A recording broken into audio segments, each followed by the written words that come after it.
Sega.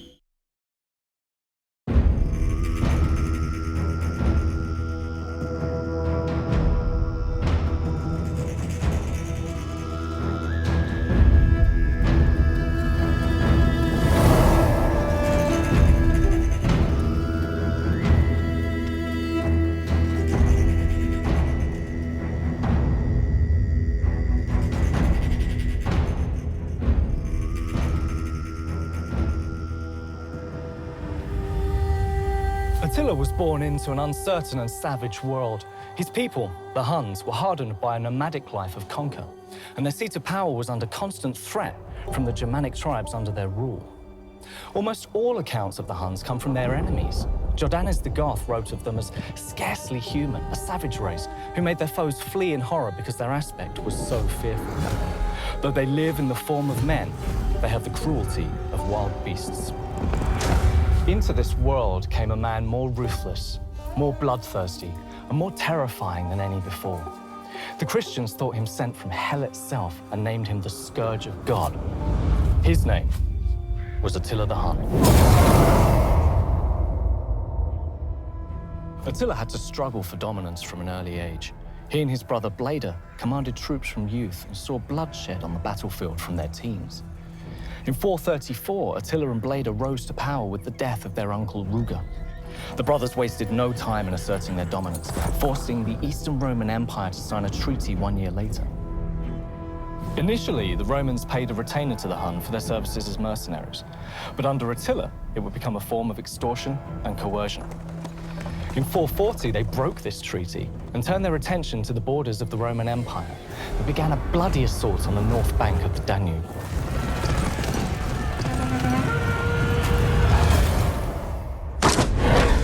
The Hun were feared for their deadly horseback proficiency. A Hun child was raised in the saddle, learning to ride as sure as they learned to walk. Indeed, the first cultures who first encountered them believed them to be half men, half beast, like centaurs. So close was their bond with their horses. Accustomed to the icy steppes of the north, Hun horses were faster, more hardy than the Roman equivalent, stronger, and more resistant to disease. Complementing their maneuverability, Hun bows were a prized weapon. The bows were as beautiful as they were deadly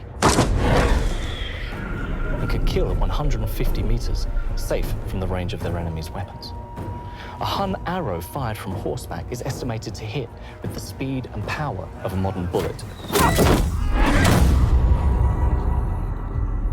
The Huns tore through the Danube and took Nisus in 443. Such was the bloodshed that the river was said to be bloated with blood and bones of the victims for years to come. They didn't stop here, and through a series of savage mobile campaigns laid waste to the Eastern Roman Empire, reaching as far as Constantinople. Emperor Theodosius, wary of losses, negotiated peace with the Hun once more.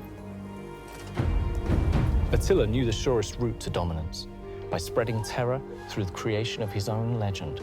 A legend built on the bones of his enemies, including his very own brother. In 445, it said that Attila had Bleda murdered in his sleep, and upon his death, took control of the entire Hun Empire. This empire was a melting pot of different tribes and cultures, 500,000 barbarians, any of which could vie for power in a moment of weakness. They had to be controlled with a ruthless iron fist. Attila exploited and amplified his reputation at every opportunity.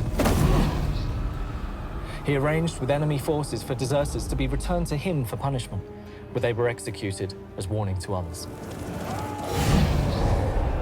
In 446, Attila's forces descended like a swarm across the Black Sea and pillaged, desecrated, and slaughtered their way across the Mediterranean. He's said to have been observed laughing from horseback, eyes wide with glee at the slaughter. He rampaged through Greece and Eastern Europe, sacking and conquering over 100 cities. It was said that the dead were countless. By 450, Attila was an almost unmatched power in the Eastern Roman provinces. Knowing this, and seeking to escape an arranged marriage, the sister of Western Emperor Valentinian III wrote to Attila, appealing for his aid and proposing an alliance. Attila, taking this as a wedding proposal, used the plea to his advantage. He claimed the proposal legitimate and demanded half the Western Roman Empire as dowry. When he was inevitably refused, he used it as the excuse he'd always wanted and attacked the Roman heartland.